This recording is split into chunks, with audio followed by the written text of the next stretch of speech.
Take it away, RJ. You are still muted. Still muted. There you go. Unmuted. Thanks again, Mel, for hosting. And we got Jackson and TD Lane and Tornado down the road on there. We'll be discussing a variety of things, including the fact that this is the very first episode that we have done since The Rocks Were There came out. So that's an important and delightful thing. Anyway, the usual stuff, continuing, we're nearing the end. I know it thought it would never happen, but we're starting to see the darkness at the end of the tunnel on contested bones and the source analysis that I have been doing on that. It's in their end game of where's the ball, because they finally sort of implied almost that they are about to present a model of what they think happened, but it's just that human beings aren't evolved. And so it's basically a reprise of exactly the same arguments, exactly the same sources, just summarized. However, they did bring up a few little sources, which I put links to, and the proofer paper, which I finally found was open access, so I put that up as a link on Neanderthals. Because part of their little problem with human evolution is, how do you deal with Neanderthals? Although way back in the 1970s, there were some anthropologists who were thinking maybe it was Homo sapiens neanderthalensis, which was always a bit of a stretch and was never a majority position. But when we got DNA, there's no doubt that they're not Homo sapiens. There's way too much variation going on, plus the morphological details of how we have now Neanderthal babies and a whole bunch of other things where you can see the actual developmental process, that they can see the tooth eruption patterns, and there are things about skull suturing and a whole bunch of details that just are outside of what happens in humans, because they're not our species. They're a cousin that had the branch back 700,000-800,000 years ago, and although they're close enough that they could interbreed, boink boink, a few hundred times now and then, and leave a little bit of their DNA in us, they're not the same species. And the moment that they allow Neanderthals and human beings to be in the same bunch, theoretically descended from Adam, descended from Noah and the kids, what exactly, where is this happening, this variation? They implied it's just due to a bunch of inbreeding. And this proofer paper happens to be about the late tail, because the DNA that we have from Neanderthals is way down the road. Everything about the proofer paper is talking about the branching 700,000 years ago and the interactions and genetic interactions that over the last 10, 20, 30,000 years. That's longer than the age of the Earth in the creationist model. And so there's piles in there that ain't helping that creationist case. And since you now have the open access, you can actually download the proofer paper and read all the little fiddly bit details and see whether or not any of that fits in there. Oh, they also, Rupi and Sanford also, surprise, surprise, linked again to John Sanford's genetic entropy book as absolutely proving the degeneracy of the human species genetic code, of which I put a small wrong next to it in my notes on the page, because no, he didn't do that. And in fact, we spend a great deal of time in the new Rocks Were There book explaining exactly that. Take it away, Jackson. Give us a reprise of our argument on that. Well, he's wrong. He misrepresents Moto Kimura, which is one of his central problems. He just flatly misrepresents a graph about the H1N1 virus. It's like, how did he even do that? Yeah. He ignores pretty much all studies, which the Crow paper. He blatantly misrepresented the work of Crow, and Crow, in fact, was pissed off about it and wrote a rebuttal. Yeah, the paper, because Crow is saying in these highly industrialized societies where you don't have the effects of natural selection, you're going to have an accruing of harmful mutations because nothing's getting rid of them, but he never said that wasn't happening in any other populations. Yeah. It was a paper only specifically about industrialized populations. And so, yeah, Crow is a very good geneticist. And so, yeah, it was just blatant misrepresentation. Well, all the ones it's also a simple fact of observation that nothing that Sanford and Jensen and Tompkins and Carter have done has dented the evolutionary paradigm at all. Nobody in the regular genetic field is paying the slightest attention to them because they're wrong.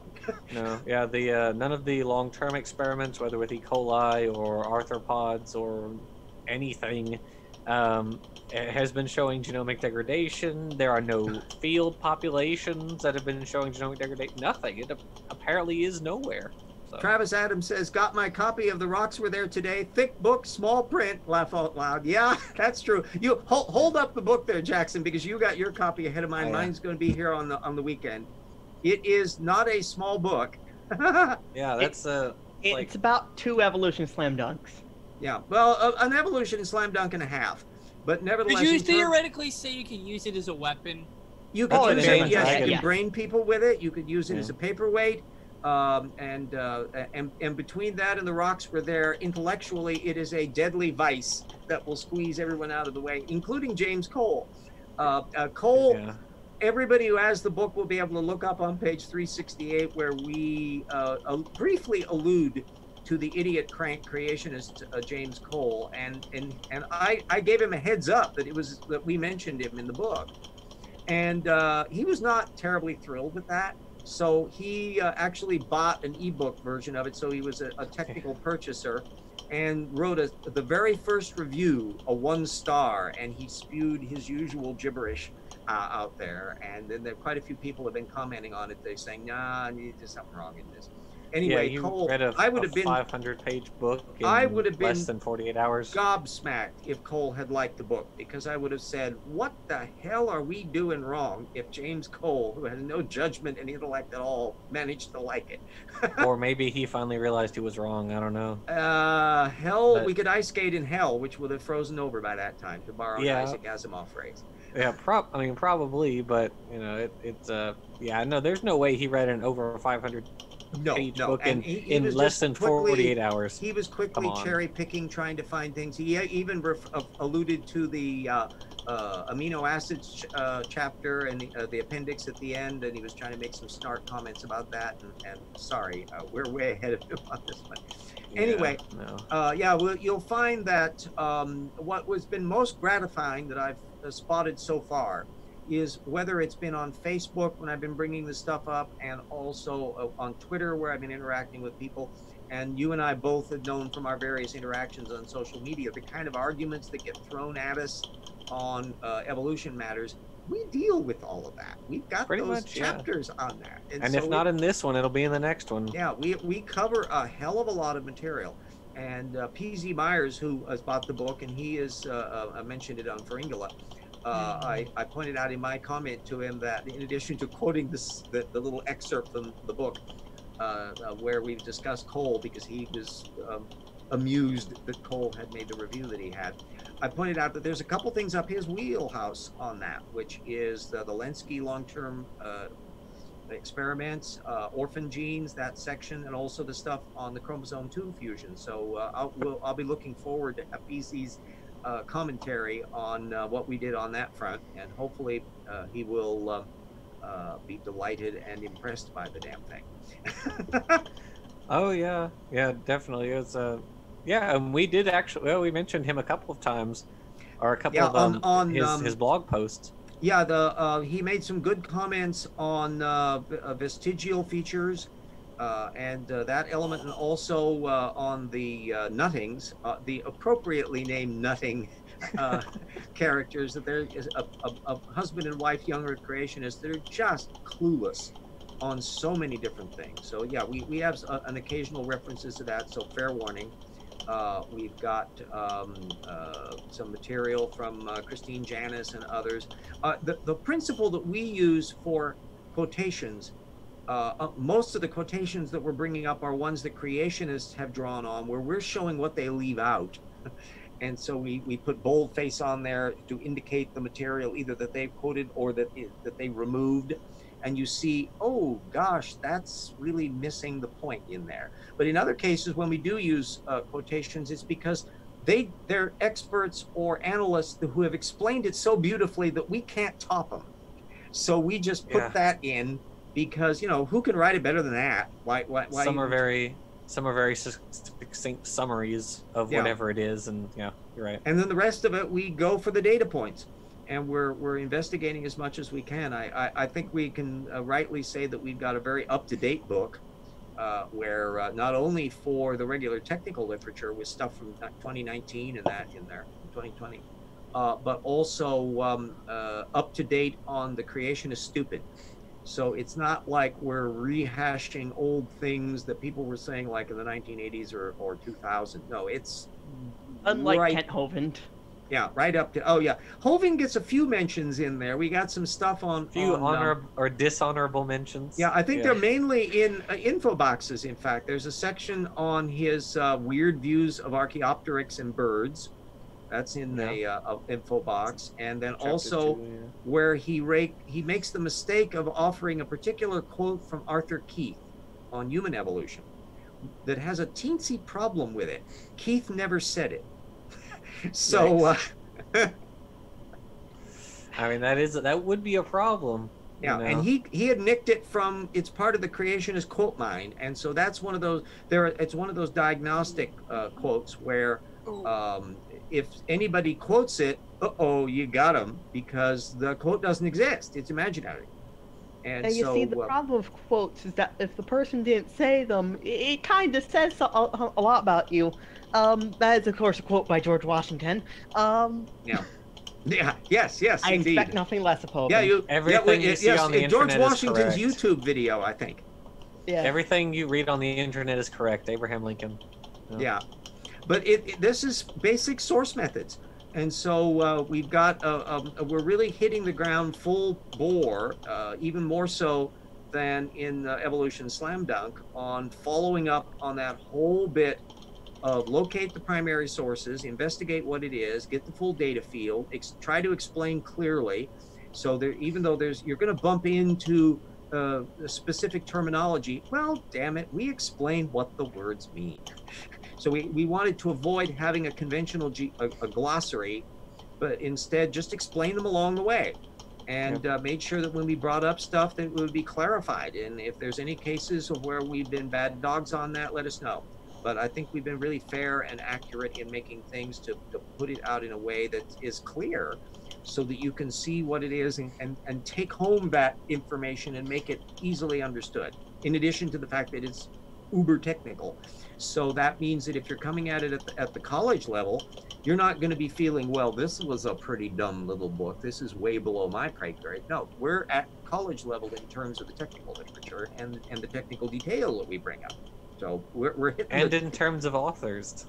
Yeah, it's there's no excuse for people not to have access to all this information.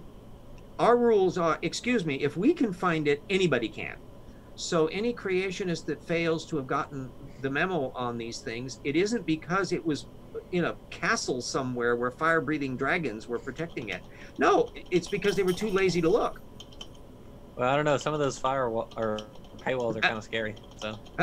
Well, and let's put it this way: we required a great deal of maneuvering in some cases to acquire the information that we did, but it's there. And I think the one advantage that we have, I know neither one of us could have done this book 5 years ago, because there would have been so much information not readily accessible. Wiedersheim stuff, that 1914 paper on coral growth. I mean, who the hell would have thought that thing would be available?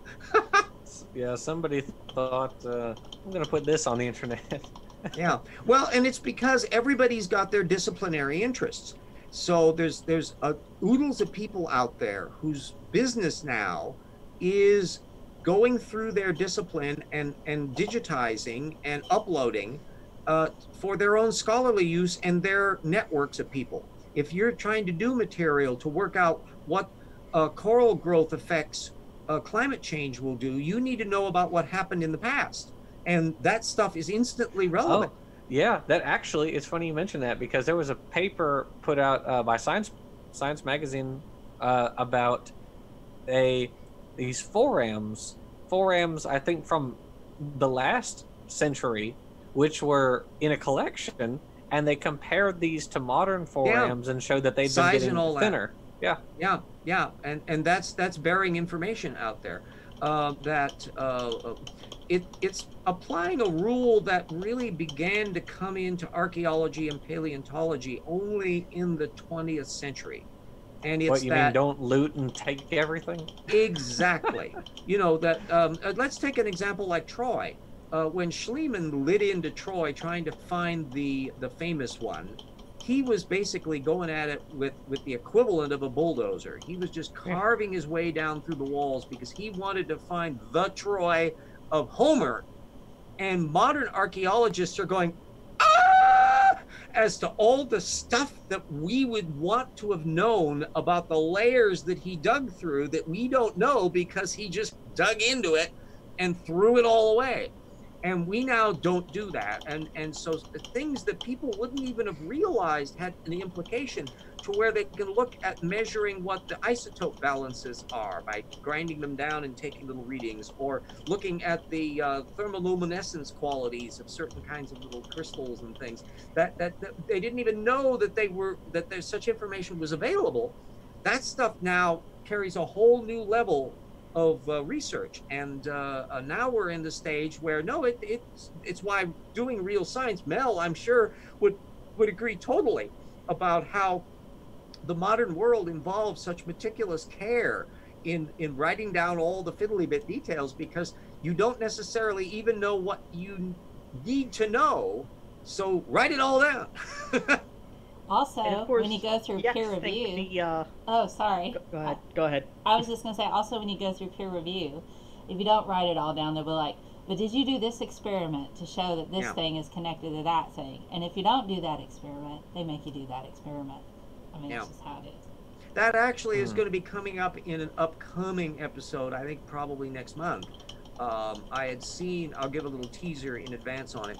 I had seen a reveal broadcast on NPR, which is the Science in the Public Interest Group, where they were going into the political ramifications of the Trump administration's attempt to cut back on the TCE, trichloroethylene pollution, and its potential role in birth defects and heart disease and a bunch of other things, and the amount of pressure the chemical industry and their groups that are now the guys in charge of the thing are doing.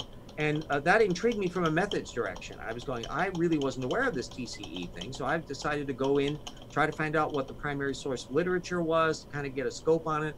And there's a certain project down the road about methods and beliefs and things that Jackson and I will be doing, and this is a potential chapter on that.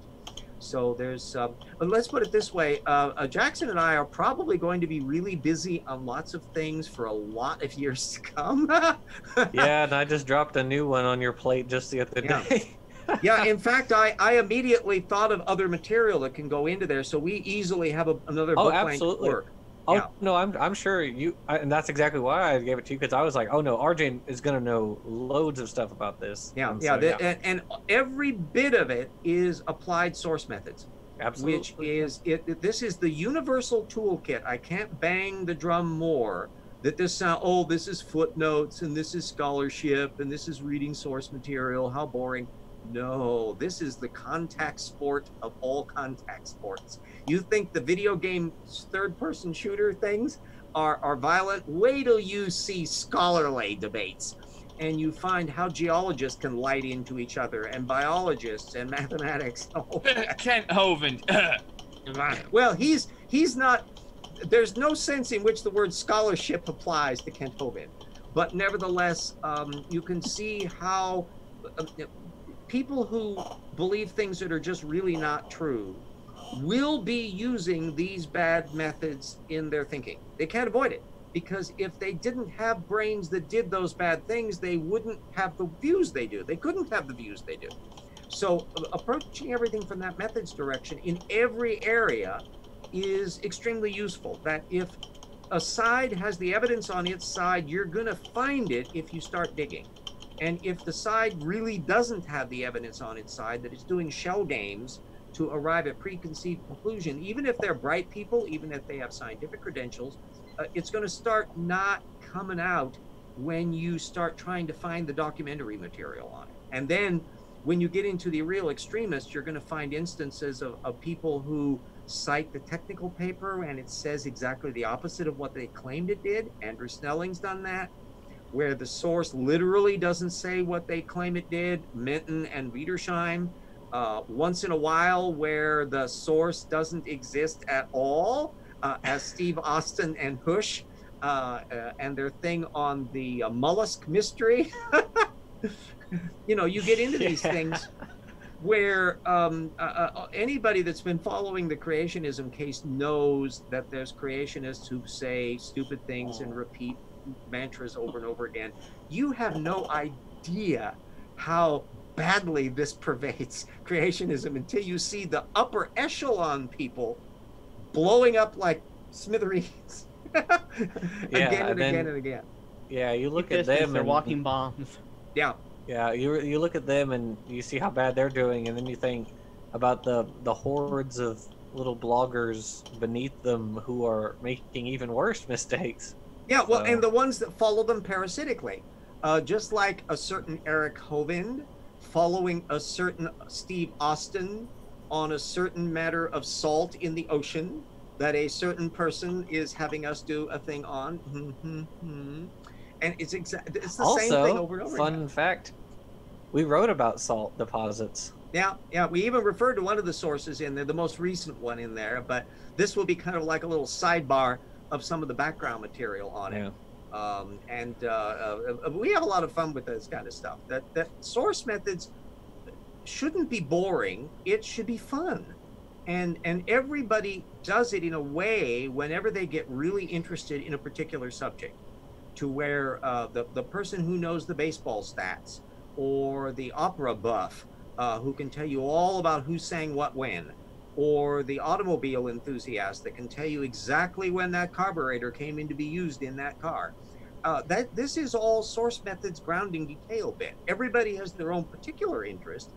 We just had to knock on umpteen doors to write this book because the damn creationists shred so much of the knowledge of humanity that you had to learn stuff.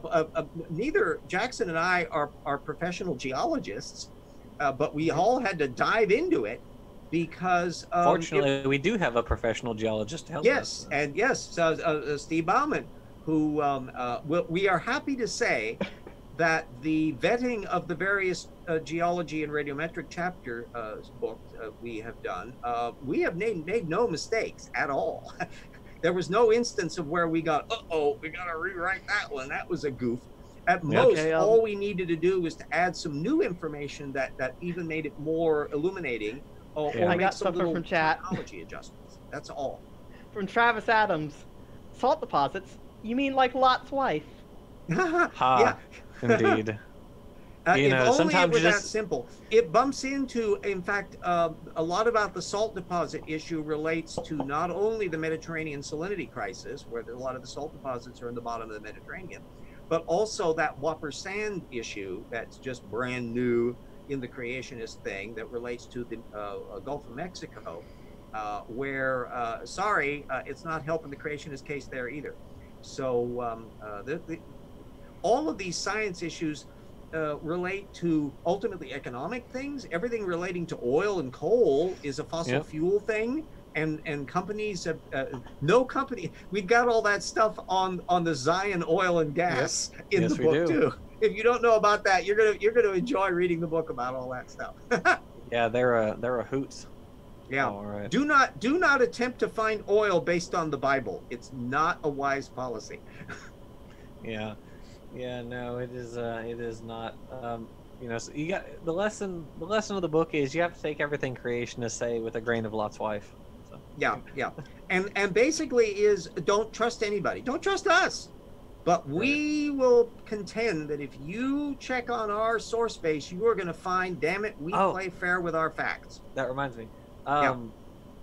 The thing aside everything in general about this I was very excited about, but the thing that I'm really excited about is the baraminology chapter 5, because you guys probably know I'm very into phylogenetics, and this is really kind of the big debunk of baraminology. I'm not aware of any. I don't think other... anybody has hit the ground on the level we have, because we deal with more head up the ass views everywhere from, well, we end with that delightful things on the bats. I love the bat section. Everything from Charles Krieger, you know, and M. Aaron and Todd Wood and the incredible David confusion Kavanaugh. where they can't figure out how many dinosaur baramins they are, and they can't work out the mammal transition, and they can't deal with rats, and it's across the board. Every time when they try to bump into a particular area, they start getting really vague, and you start seeing them flushing the data down the field, where current-wise, there's like 20 families of bats, which some have a fossil record and some don't. But he only decides to pick up 2 families of bats, one of which has a very sparse record entirely, one has a very few species. And in the case of the one where they have the most information, he says, I'm not going to pay attention to any of the genetics. Okay. M. Aaron does the same thing with the synapsids, because he talks about the gassiids.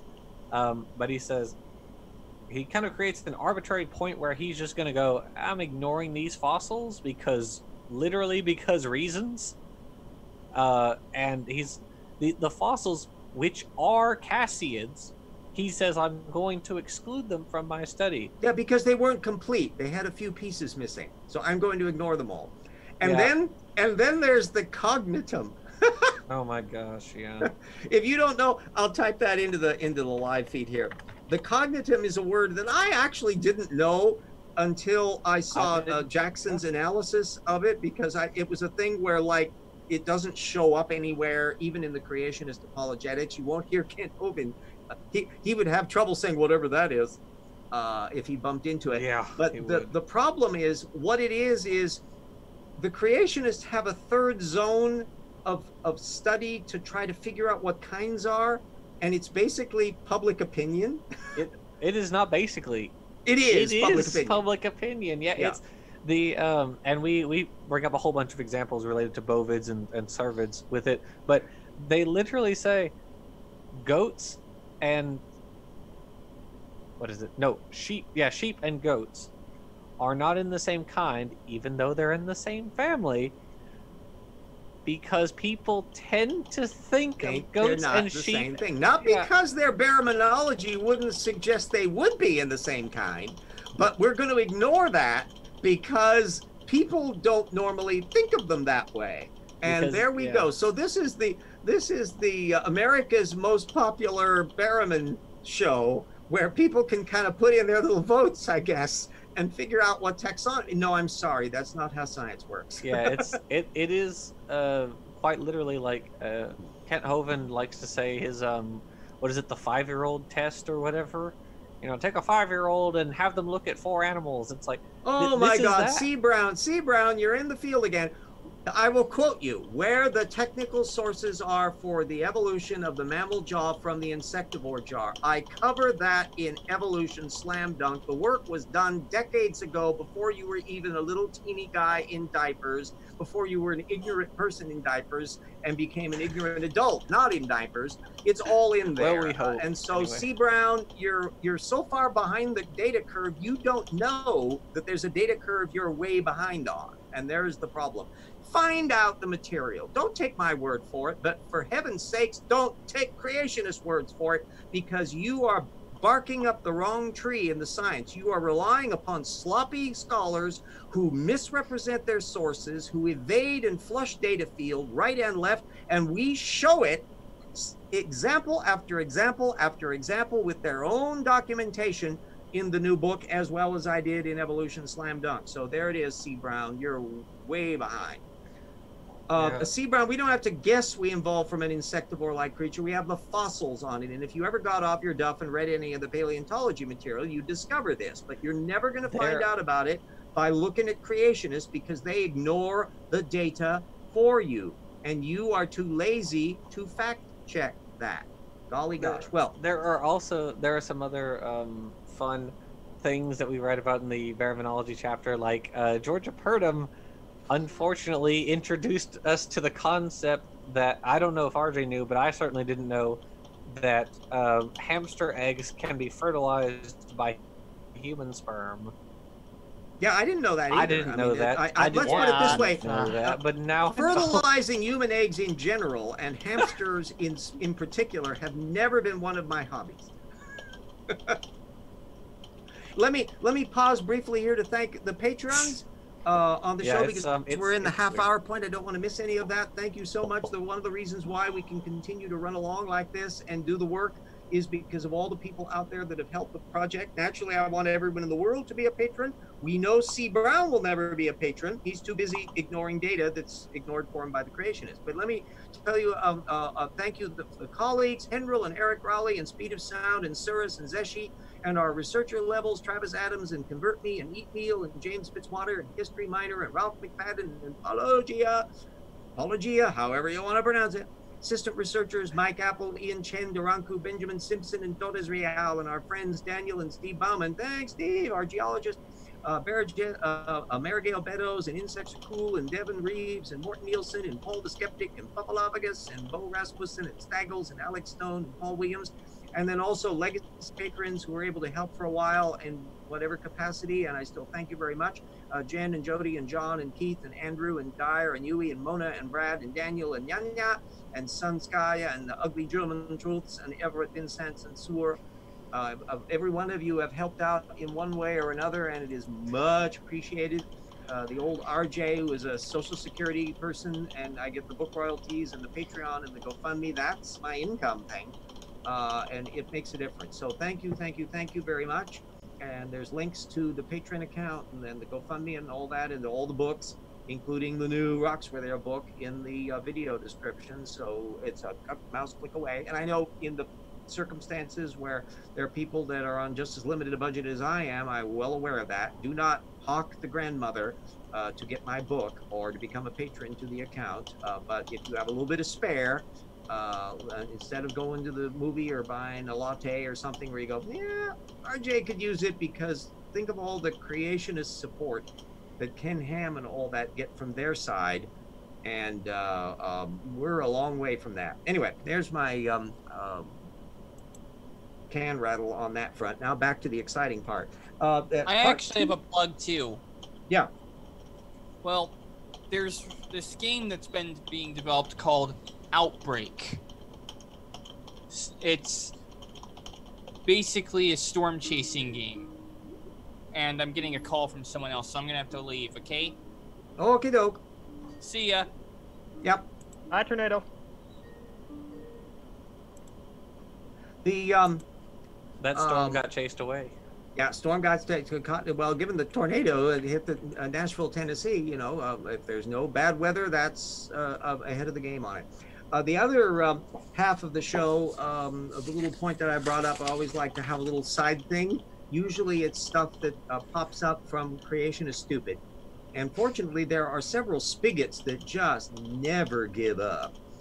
Quite a few of them coming down the stream will be more from our good old pal James Cole. And that's to be expected. But this one is from our other wonderful old pal, Denyse O'Leary, the intelligent design advocate from up in Canada. She just can't resist drawing off of technical literature that she apparently does not understand. And so this is one, there happened to be in the news about green plants discovered in China dated at 1 billion years ago. Yeah, not quite green plants, that they're actually green algae seaweed that are deep in the phylogenetic roots. And the point is, she misunderstood this to think somehow this was making a tight problem for the origin of photosynthesis. And unfortunately, she's got her map of time out of sync, because photosynthesis had been around for 1.5 billion years before even these organisms, even the ancestors of those organisms. Matt Herron, who's been a guest on the show, just put a post up today about this very issue, and he was also alluding to Denyse O'Leary's problems with the chronology. So I put that link as well into the feed. Unfortunately, the main paper isn't open access, and Matt Herron noted that as well. It's behind a paywall, so I couldn't put a linkage up to it. However, I did put some links to things on the development of photosynthesis and the algae and seaweeds to get kind of a perspective on all that stuff. And the neat thing about it is that nothing about this was a problem for evolution. That the biologists for years have been anticipating that the branchings of the deep algae went back a ways, over 1 billion years, easy. And so the idea that they should now find that the green algae do in fact go back at least 1 billion years is like, well, okay, this is nice. It wasn't in any sense a problem. I mean, Bangiomorpha dates to 1.2 billion years ago, and that's a red algae, meaning that, yeah, that split occurred over 1 billion years ago, over 200 million years prior to this fossil. So yeah, and this is 500 million years before the Cambrian explosion.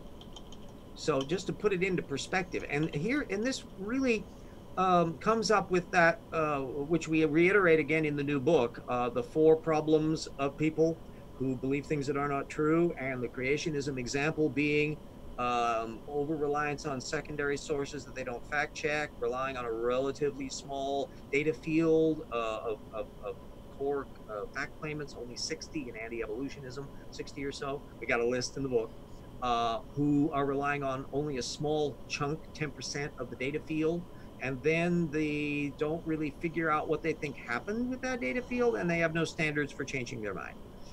Those are the core difficulties here. Well, this is the map of time problem, is that even though I doubt Denyse O'Leary doesn't comprehend that a 1 billion-year-old organism lived 1 billion years ago, that it doesn't land in her brain what it means for that 1 billion years ago.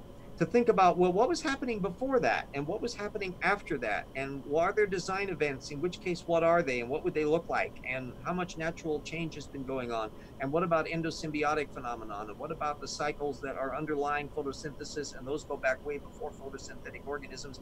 And suddenly you're knee deep in a mass of technical literature that I don't think she's ever bothered to even think about looking at. Nope. I highly doubt it. Yeah. I mean, yeah, no. There are some interesting algae. There's actually a 4-fold radially symmetric algae known from the Cambrian, weirdly enough. It's just a weird thing. Yeah. Yeah, we've got, because not every organism is preserved. You back? We've got only a limited range of the things that we can see in the fossil record. And the farther back you go and the fewer big critters, even a lot of the critters that we see in the Cambrian and Precambrian that you do have a fossil record for aren't big. They're pretty little. Yeah, and so it's amazing that we can find what we do, which is why whenever you're knee-deep in a paleontology before the Cambrian, microscopes are one of your big tools. Yeah, the macroscopic critters only appear, let's see, 542 million years ago is when the Cambrian started, 635 million years ago is when the Ediacaran started, so less than 100 million years prior is when you have... Any alien visitor to the Earth up until about 500 million years ago would not be able to see life with the naked eye.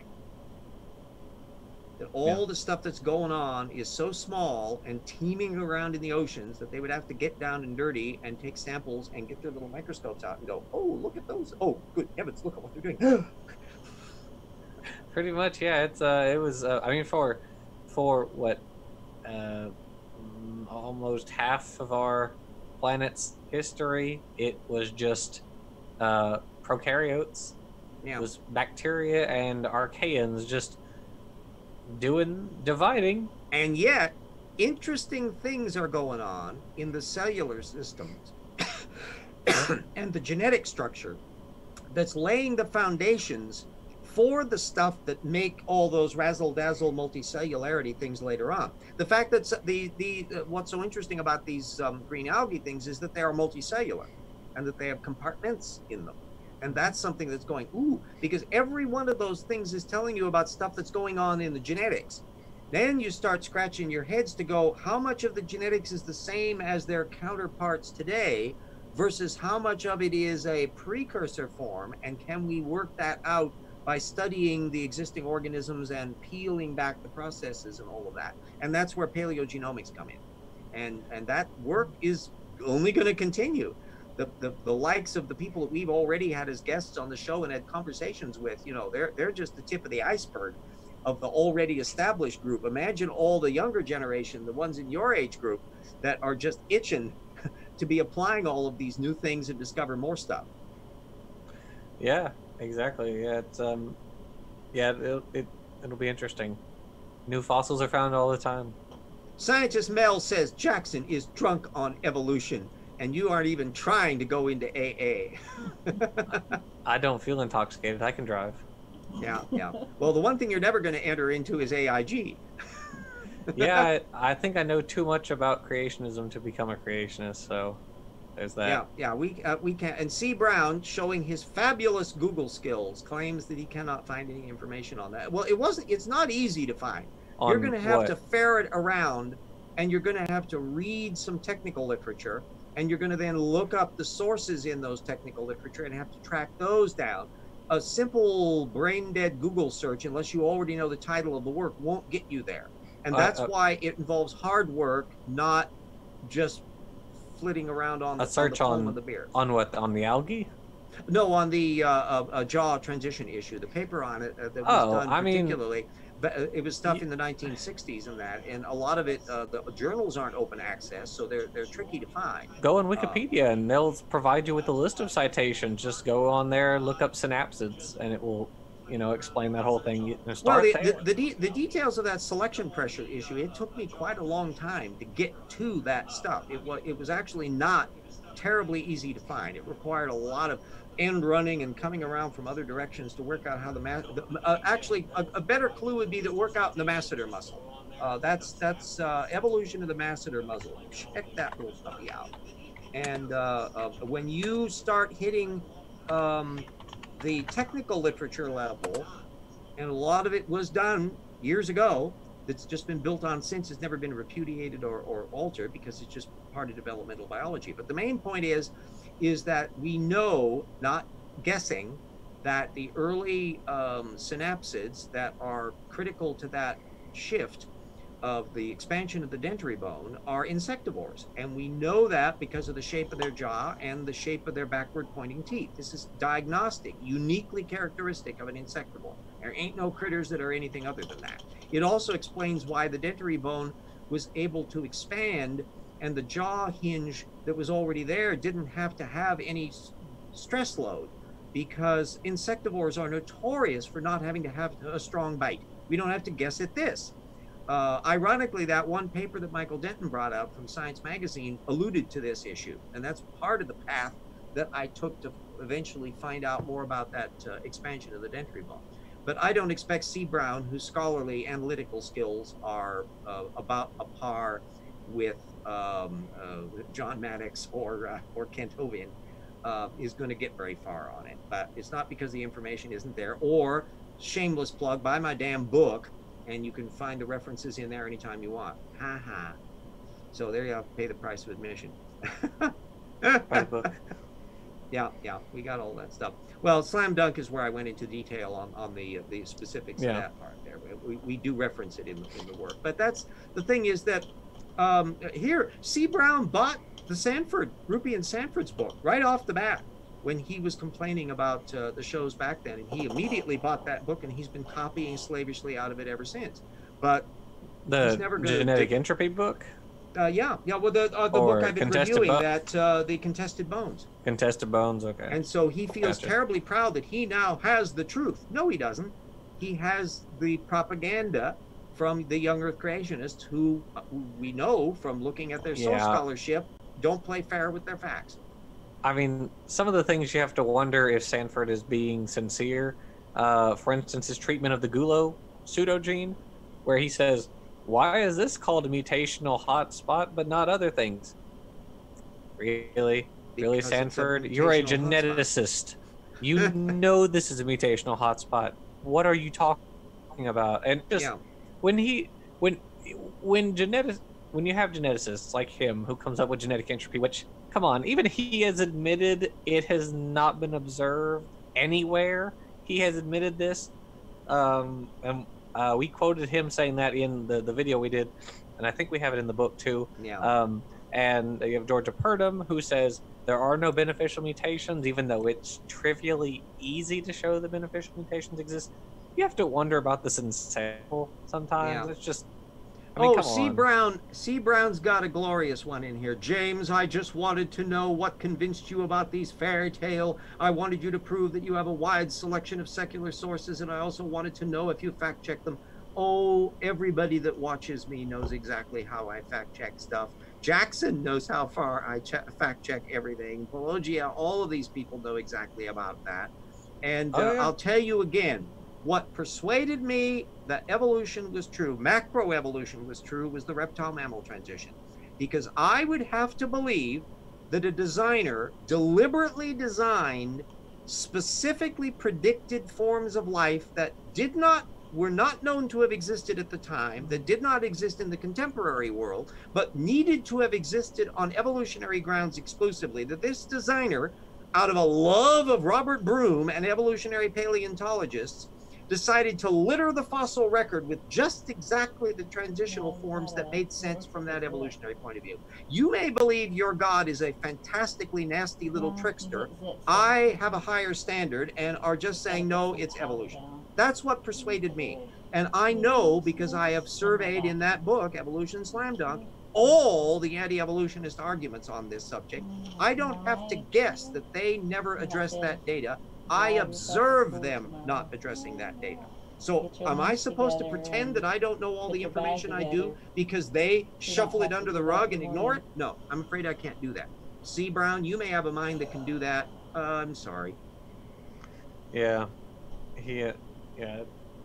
Oh well. But we do talk a bit about the reptile mammal transition in the first chapter, and also in the baraminology chapter, and that's very exciting. One of the things that I found, which I thought was very interesting, was of all the creationist arguments against whales evolving from terrestrial mammals, except for Jensen's, who says that they were on, or Kurt Wise, who says they were on the ark. But other than him, it's funny. Yeah, it's funny how for so long they've argued about the fossils, and yet none of them, not a single one of them, will actually deal with the genetic data linking hippos to whales. Yeah, and not only that, the genetic data regarding the developmental biology. The formation of bones and breaking down things that are related to formation of flippers and all of that. There's a remarkable amount of technical literature on that that's around there. None of it done by creationists, and none of it paid attention to by creationists. So I repeat again. C. Brown just said to Lisa, "You went to college for massage therapy with a happy ending?" ?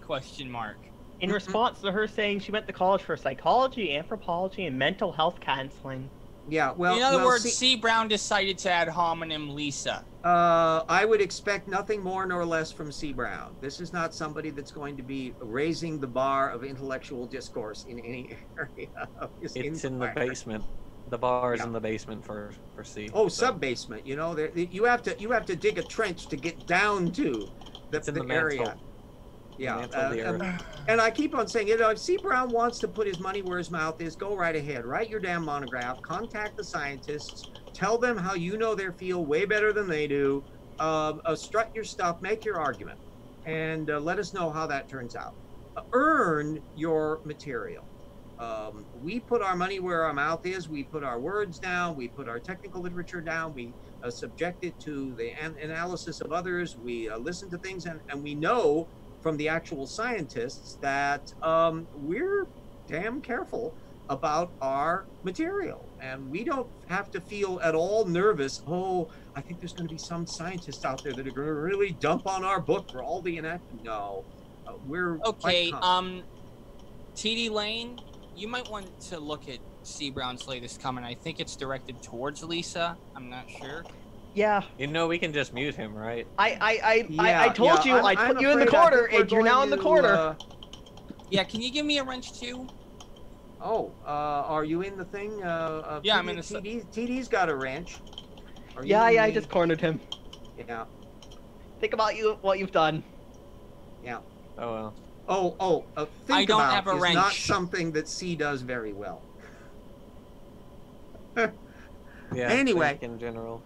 Yeah. So anyway, the material on all of those that biological period of the last billion years up to the Cambrian explosion is one of those little vague zones that now is much less vague than it was when I was beginning to study the subject, and will presumably become considerably less vague as more and more data field comes on and more paleogenomics work is done. So you follow Matt Heron or any of the people that are doing work in this field, and you are going to be on the cutting edge of absolutely fascinating work, and it'll be Also, delicious. RJ, can you hand me a wrench, please? Oh, are you in? Oh, yeah, the tornado. Yes, I will give you a wrench. I'm also excited. One of Probably the things should I'm do very Mel as excited well. about There we is go. people seeing the our Lagerstadt charts. Those are very neat. Yeah. It certainly makes you question the claim billions of fossils laid down in water. I mean, okay, maybe a bunch were laid down in water, but was it the flood? Anoxic water, anoxic water, anoxic water, anoxic water. We get Oh, kind of and little. speaking of that whole flood thing, Where, when I where actually might these Lagerstätten charts be? Yeah, we've got a breakdown final chapter. of the known Lagerstätten, the main Lagerstätten for the entire geologic period, and they on average until we don't know how many Lagerstätten there would have been in the Precambrian if there were things big enough to be captured by them, and that's but once you get down to things that have fossilizable hard parts, they have a fairly typical about Lagerstätten? one every 20 million years on average.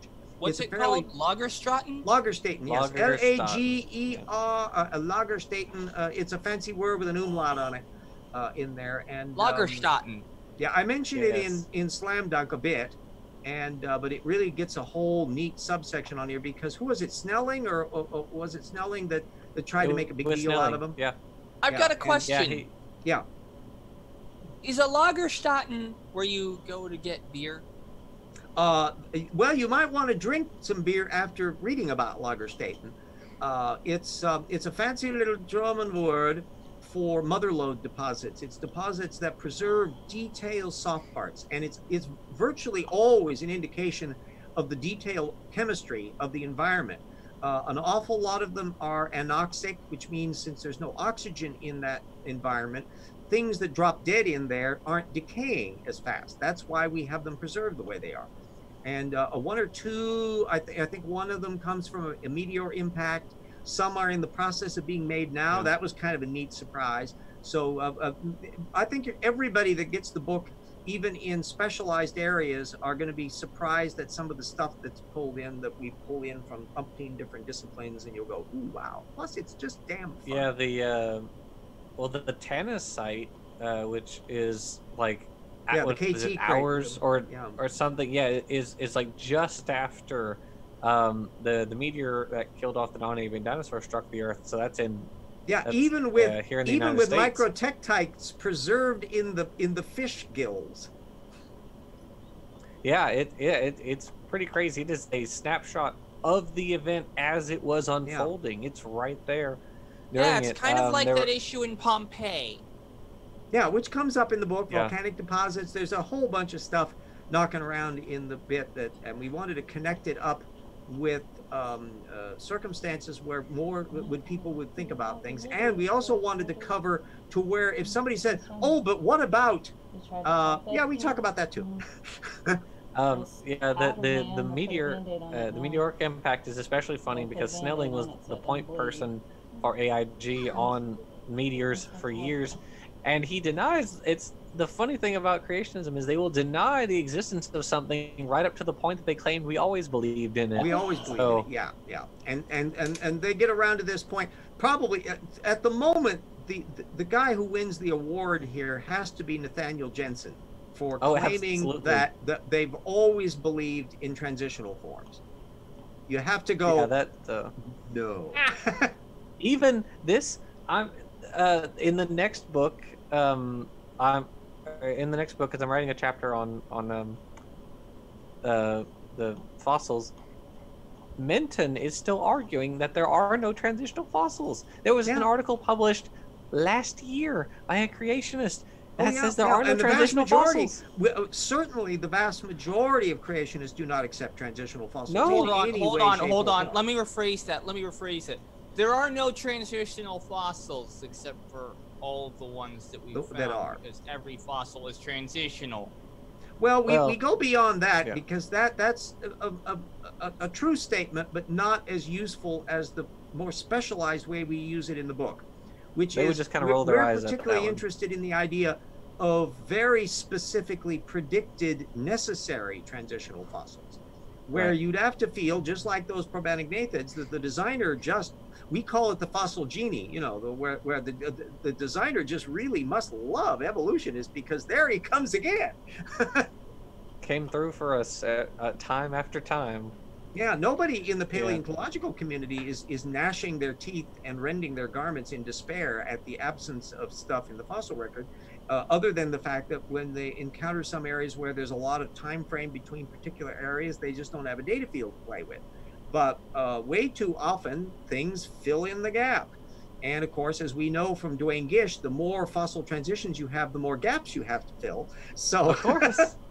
Yeah. And what's so funny is Stephen Meyer, who's an intelligent design person, plays the exact same card. Yeah. Oh, yeah. Yeah. And that's why style. I have, and since I bumped into Steve Meyer over the years in various opportunities, you know, it's one that he's a bright guy, but in many respects, he's a very superficial, apologetic sort of person that sounds like the bottom feeders way too often. And and it's a reason why. Well, of course, he's not a paleontologist. He's a doctorate is in philosophy and religious studies. He came to the religion first and then applied it to the anti-evolutionism. About the area where he bumps into the scientific field is that he has experience in the petroleum geology area, which is why he's not a young Earth creationist. Yeah, that was a sharp slope there, but yeah, and yeah. No, we pull together a great deal. It focuses on answers in Genesis, but is not restricted to it. In fact, one of the people on Facebook that said, "Is that are you going to deal with some intelligent design stuff too?" And I go, "Oh yeah." Yeah, and it's not just intelligent design either. We hit geocentrists, flat earthers, cryptozoologists. We run the gambit on conspiracy theories in this book. Yeah. Because there's an awful lot of the same method going on. That when you get down to the bottom feeder level, down to the Kent Hovind, Karl Ba, Childress, he's Ian Juby. Yeah, and you start seeing a weird incestuous mosh pit of stupid as people start borrowing. Yeah, it's not a pretty picture, but then you look at their stuff and you go, yeah. Well, some of that, like Jeffers, who is an anti-Semitic crackpot. I mean, some of these people are just weird in the belief systems that they connect up to, and that's way below the scholarly footnote crowd that you find with Andrew Snelling. Although Sarfati can be awfully culture warish, it comes in with the abortion case and that.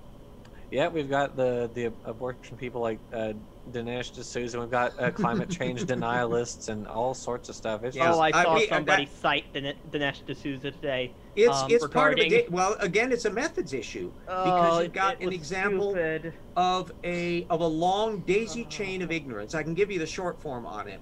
Is that Dinesh D'Souza copies Richard Weikert from the Discovery Institute Anti-Evolution bunch, who got a quote from a 1990s secondary analysis that copied the quote from Margaret Sanger from a 1970s book by Kennedy, who it's hard to tell because that book isn't available. The tiny problem is Sanger never said it. Also, so wave hi to Diana. She's in the chat. Hi, Lavender Lady. Hello, Lavender. Hi, Diana. Hello.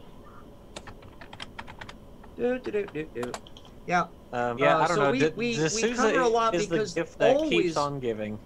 Always this is about not merely what the little factoids are, although there are a lot of factoids, but it's how it connects up to a whole methodology of inquiry.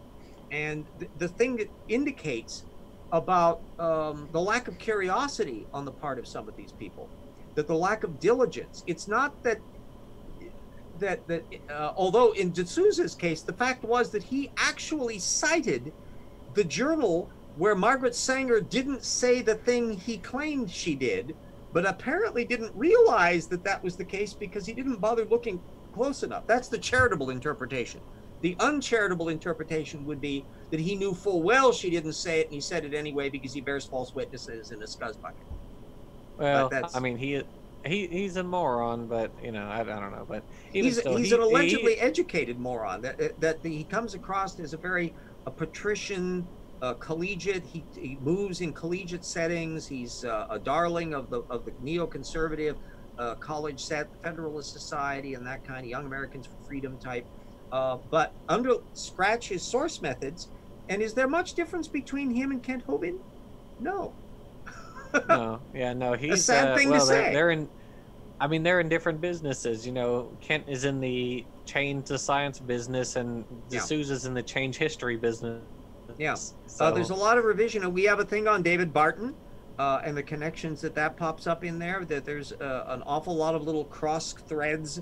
Oh, I came across one of those America is a Christian Nation history revisionists, and I just shat all over him by using the Constitution and Old Scratch says that he just bought and downloaded Rocks Were There. Can't wait to start reading it. Yes, hope you enjoy that. Yes. Who did? Old Scratch. Oh, okay. Yeah, it's the more the merrier on this, because I'm very proud of Evolution Slam Dunk, but there were some occasional typographical errors and a few little things along the way.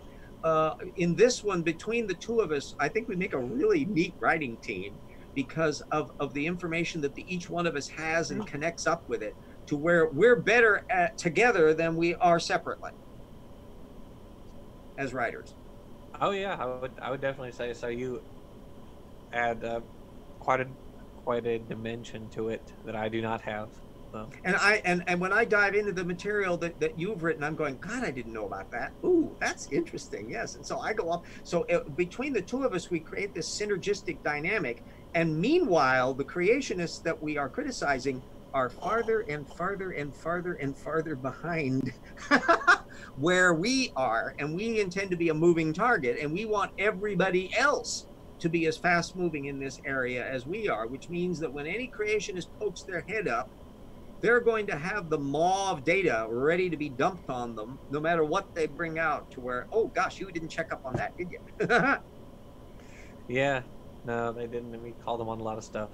And you get to read all about it. Eat all about it. Yes. Okay. Well, we're past the hour, and we know that Scientist Mel has had a long day, and we don't want to stress her for having to host the show much longer than that. So thank you, everybody. We'll be here next week again, and we'll keep up on the indication of what's going on with the stupid. There will be more James Cole stupid, I'm sure. There will be more creationism stupid. There will be more news about where we're going on the Rocks Were There and future projects. And so long as we can keep at it, damn it, we're going to keep at it. Oh, before we head off, I would like to say I have read through Chapter 1 of Rocks, and I very much like it. It's the same kind of thing I got from Evolution Slam Dunk, and he's very good. It's like a refined version of that. Yeah, I hope it's very readable, that it's clear and it's exciting and fun and witty. Hope there will be a time along the way where you will get a little chuckle out of it, and maybe even a few spit takes where you go. Oh, I make sure not to drink while I read these. And yeah. Yeah, that we were so amazed at the level of, did you really think to write that? We're finding in creationists where, my gosh, how could they possibly have thought to do that when it's so bloody wrong? Well, it's creationism, so, yeah. You know. Okay, well, see you all next week, kids. Thank you very much, Scientist Mel. You've been a wonderful one to host on this. As soon as we're off the air, let us know. Okay. Now, of course, there was that game that I was talking about, Outbreak. It's basically a storm case. So what do they have? Is real storms, or you're doing simulated storms that you're doing in the game, or what exactly is going on?